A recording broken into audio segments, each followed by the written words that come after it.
Morning, শুভ সকাল বন্ধুরা। Welcome to my channel Shrabanti. আশা করি তোমরা সকলেই খুব ভালো আছো, সুস্থ আছো। আমরাও ভালো আছি।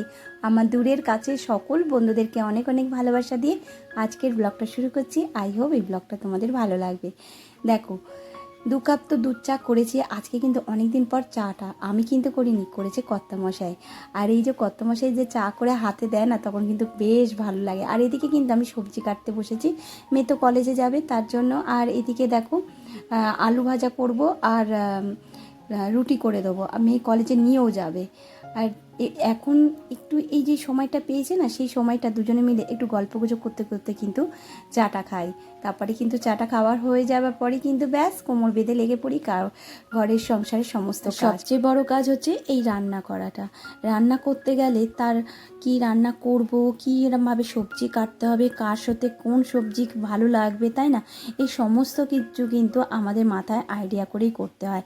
হয়তো রান্না করতে অনেক সময় লাগে না, আলু সিদ্ধ ভাত তো সবাই করে ফেলি, কিন্তু রান্নার এক একটা ধাপ থাকে, তাই না? অনেক গুণ থাকে। রান্না নিয়েও কিন্তু এখন ক্লাস হয়।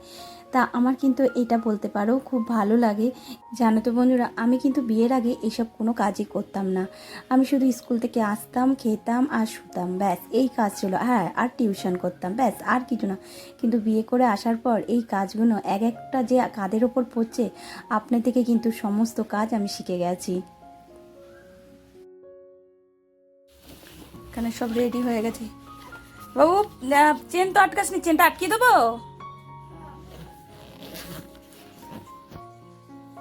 কি করছো তুমি এখন? লিপস্টিক দেবে, সাজুগুজু করছে। সাজুগুজু হয়ে গেছে, রেডি হয়ে গেছে। ওই যে ব্যাগ গোছানো। কি ভাবছো?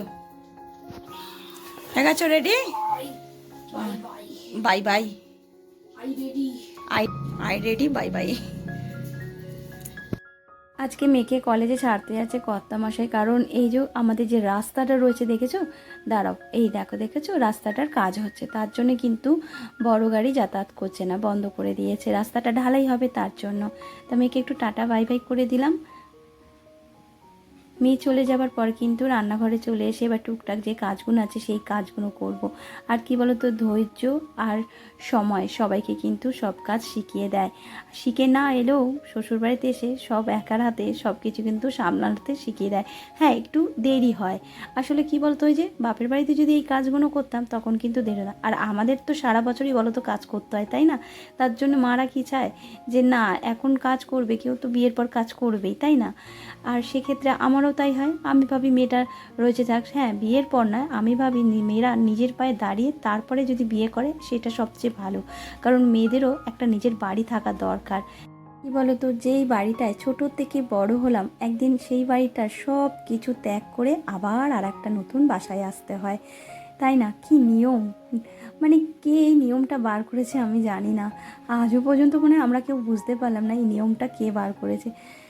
যাকে, আর যদি বাপের বাড়ি থেকে শ্বশুর বাড়ি যদি ভালো হয় তাহলে তার কোনো কথা নেই, আর যার শ্বশুর বাড়ি খারাপ হয় তার তো কপালের কোনো কথা নেই, তাই না? বলে না, ওই যে কপালে যা ছিল সেটা তো হবেই, সেটা কি খণ্ডাতে কেউ পারবে? তখন কি হয়, কপালের নামেই দোষ পড়ে যায়। যাকে চলো, এইবারে দেখো আমি কিন্তু আজকে মিক্সারে বাটছি না, কেন অল্প মশলা, মিক্সারে দিলে হয়তো ভালোভাবে হবে না। শিলে বেটে হাতে বেটে যে মশলাটা হয় সেটা কিন্তু মিক্সারে ভালো হয় না।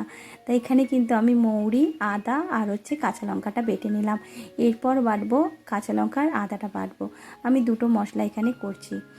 একটা হচ্ছে বিউলির ডাল করব তার মশলা, আর আমি বিউলির ডালেতে হিংও ফোড়ন দিই, আবার মৌরিও ফোড়ন দিই। তা আমার ঘরে এখন হিং নেই, তার জন্য কিন্তু আমি মৌরি ফোড়ন দিয়ে করছি। আর অনেক দিন বাদে কিন্তু বিউলির ডালটা করছি।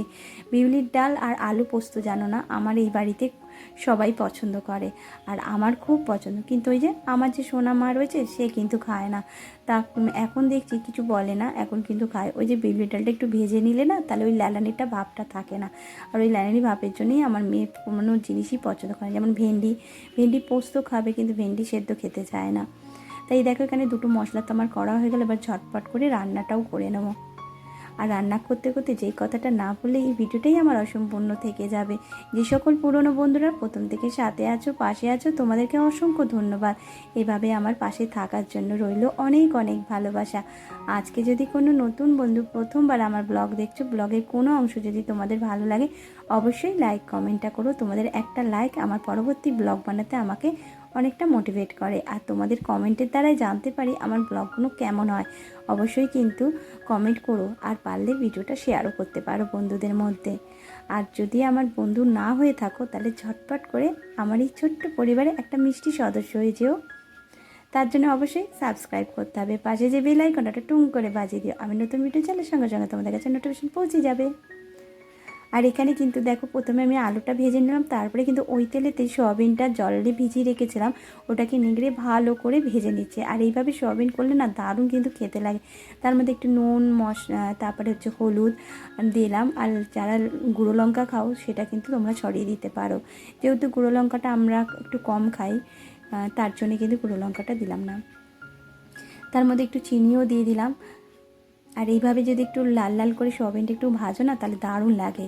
এবার সয়াবিনটাকেও আমি তুলে রাখবো, তারপরে যে মশলাটা করে রেখেছি সেইটা কিন্তু ভালো করে কষিয়ে তার মধ্যে আলু সয়াবিন দিয়ে তারপরে আবার কষিয়ে যেই তেল ছেড়ে আসবে জল ঢেলে ঢাকা দিয়ে ব্যাস আমার সয়াবিনের তরকারি হয়ে যাবে।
আমার তো রান্নাবান্না হয়ে গেছে। এরপর এই সিলিন্ডারের নিচের জায়গাটা সমস্ত কিছু বার করে ভালো করে পোছাপুছি করে নিলাম। তারপর স্নান করে একবারে খাওয়া দাওয়া করব। তাহলে চলো স্নানটা করে নিই, ঝটপট করে এসে দেখাচ্ছি কি কি রান্না করেছি আজকে। এখানে পাঁপড় ভাজা, শসা, ফুলির ডাল, এখানে সয়াবিন আলু তরকারি, এখানে হচ্ছে ভাত। এই হচ্ছে আমাদের আজকে দুপুরবেলা